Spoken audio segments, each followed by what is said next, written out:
Hey, yo, what's going on, guys? We're in Vegas right now. Wanted to bring you guys this quick topic because it means a lot to me. Listen, you gotta stop being so hard on yourself. You gotta stop trying to be perfect. Stop trying to get every single thing you do in your business or life correctly. You're gonna fuck up. You're gonna lose.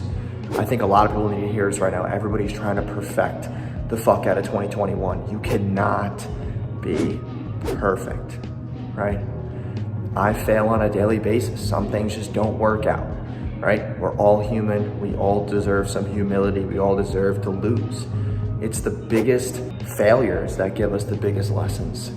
We can't be in this state of mind that if we go into business for ourselves, if we decide to go against the grain, that every single movement that we make or every single decision that we make has to be 100% perfect. It's not possible.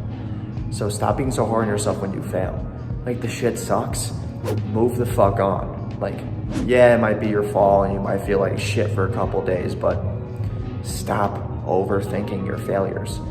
It's just more reasoning as to why maybe you shouldn't be doing that one thing, or maybe you should be pivoting to another type of, decision-making process in your business. Like, not everything that you decide to do has to be correct.